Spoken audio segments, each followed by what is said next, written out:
Ferrari 812 Superfast, it looks like it sounds. Ferrari has been on a roll with its recent mid-cycle refreshes.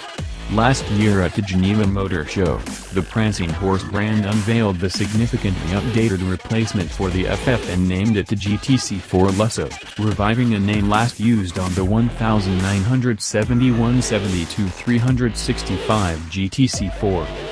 Now, at this year's Geneva show, the Murnelites lifted the silk on a revised version of their omnipotent F12 Berlinetta and rechristened it the 812 Superfast, utilizing a suffixed moniker that originated in a proto-muscle car Enzo concocted back in 1957 when he stuffed a big V12 into a car originally meant for a smaller one and baptized it the 4.9 Superfast.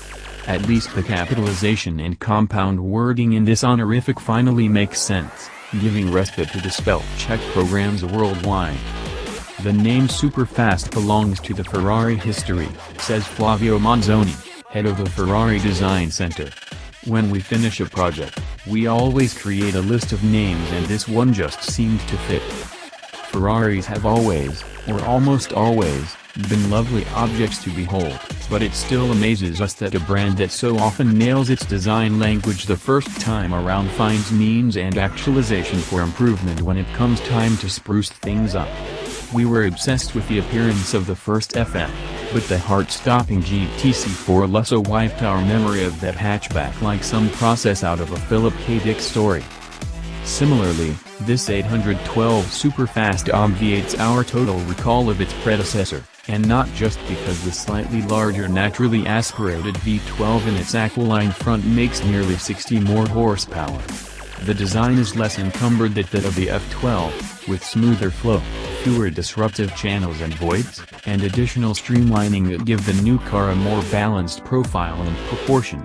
A thicker and more sailing C-pillar in the back also raises the tail, providing an elegant and functional, super fastback design that echoes famed Ferraris of yore.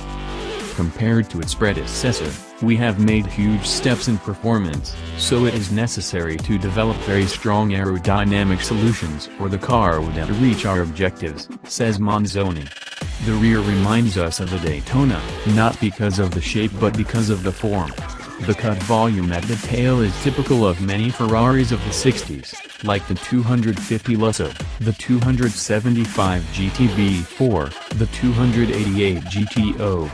And the return of the double tail light is typical of Ferrari as well. This car may represent the end of the line for Ferrari's naturally aspirated V12 engine as the sole power plant of its front-engine Grand Touring and Super Sports cars, a tradition dating back to the founding of the road car brand 70 years ago this year. An electric battery pack is expected to supplement the next generation cars in 2020. Electric power provides its own liberations and challenges for designers. How will this affect the appearance of future cars?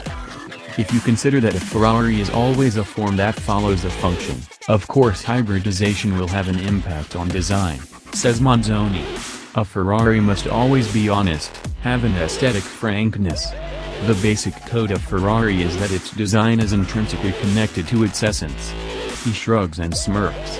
It is not possible to say how hybridization will produce different shapes. It will have to be a surprise.